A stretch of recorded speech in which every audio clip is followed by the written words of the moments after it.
বাড়িতে পাটিসাপটা করার সময় অনেক রকম সমস্যা হয়, যেমন পাটিসাপটা করার সময় পাটিসাপটা প্যান থেকে উঠতে চায় না বা উল্টানোর সময় ছিঁড়ে যায়, আবার ঠান্ডা হয়ে গেলে শক্ত হয়ে যাওয়ার সমস্যার কথাও শোনা যায়।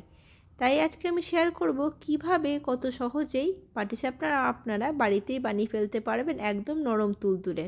শুরু করে দিই আজকের ভিডিও। আমার আজকের রেসিপি হলো পাটিসাপটা। নমস্কার, আমি ঐন্দ্রিলা, কুকিং উইথ ঐন্দ্রিলাতে আরও একবার সকলকে স্বাগত জানাই। চলুন শুরু করি আজকের ভিডিও। একটা বাটির মধ্যে নিয়েছি 1 কাপ পরিমাণে ময়দা। আমি সমস্তটাই কাপে মেপে দেখাচ্ছি। যে কাপে ময়দা নিয়েছি তার হাফ কাপ নিয়েছি আমি চালের গুঁড়ো, আর নিয়েছি 1/4 কাপেরও কম সুজি। আমি এখানে মেজারিং কাপ মেপে দেখিয়েছি, আপনারা যে কাপে ময়দা নেবেন সেই কাপ মেপেই কিন্তু বাকিগুলো নিয়ে নেবেন। এবার আমি দিয়ে দেব এর মধ্যে গুড়। এখানে আমি খেজুরের গুড় ব্যবহার করেছি, আপনারা পুরোটা চিনি দিয়েও করতে পারেন। এবার সামান্য পরিমাণে দুধ দিয়ে প্রথমে গুলে নেব। একবারে পুরো দুধ ব্যবহার করব না, অল্প অল্প করে দুধ দিয়ে ভালো একটা স্মুথ ব্যাটার বানিয়ে নেব। গুড়টা অনেকেই গুলে নিয়ে ব্যবহার করেন, মানে তরল করে নিয়ে ব্যবহার করতে পারেন, সেক্ষেত্রে কোনো অসুবিধা নেই। আবার এই ব্যাটারটা রেডি করতে করতেই গুড়টা কিন্তু খুব ভালোভাবেই গুলে যায়, আলাদা করে তরল করে দেওয়ার কোনো প্রয়োজন পড়ে না। আমি এখানে মোটামুটি 2.5 কাপ মতো দুধ ব্যবহার করেছি। আপনারা শুধু দুধ ব্যবহার না করে জল ও দুধ দুটো মিশিয়েও ব্যবহার করতে পারেন, তবে শুধু দুধ দিয়ে যদি বাটারটা বানান তাহলে কিন্তু বেশি সুস্বাদু হয়। দেখুন আমার একদম স্মুথ ব্যাটার রেডি হয়ে গেছে। এবার এটা আধ ঘন্টার জন্য আমি রেখে দেব। আধ ঘন্টা পর আমি করে দেখাচ্ছি। আমি এখানে ঘি আর সাদা তেল দুটো একসাথে মিশিয়ে নিয়েছি, ঘিয়ের পরিমাণটাই বেশি আছে। এবার একটি ব্রাশের সাহায্যে প্যানের মধ্যে ঘি আর সাদা তেল মিশিয়ে রেখেছিলাম সেটাই ব্রাশ করে নেব। এবার আমি দুধের এই হাতাগুলো যেগুলো হয় ডাবু হাতা, সেই হাতার মাধ্যমে 1.5 হাতা মতন আমি ব্যাটার প্যানের মধ্যে দিয়ে দেব।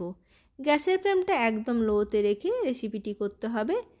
অনায়াসে দেখবেন প্যানের মধ্যে ব্যাটারটা কিন্তু ছড়িয়ে গেছে। ওপরের অংশটা যখন হালকা একটু শুকিয়ে আসবে তখন পুরটি দিয়ে দেবেন। আপনারা বাড়িতে পুর বানিয়েও নিতে পারেন, আবার দোকান থেকে যে সমস্ত মিষ্টি সন্দেশ বা মাখা সন্দেশ যেগুলো পাওয়া যায় সেগুলো ব্যবহার করবেন।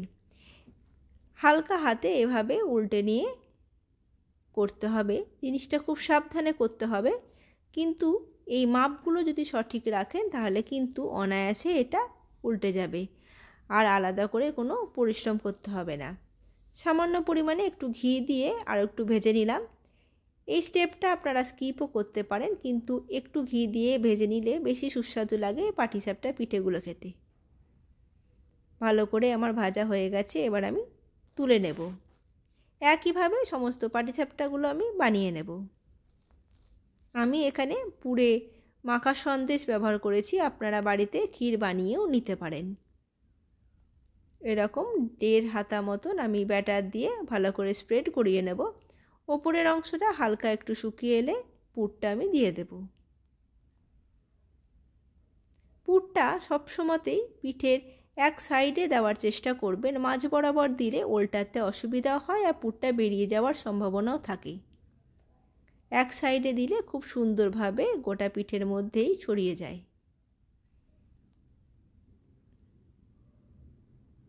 দেখুন কত সুন্দরভাবে কিন্তু পিঠেগুলোর আমার রেডি হয়ে যাচ্ছে।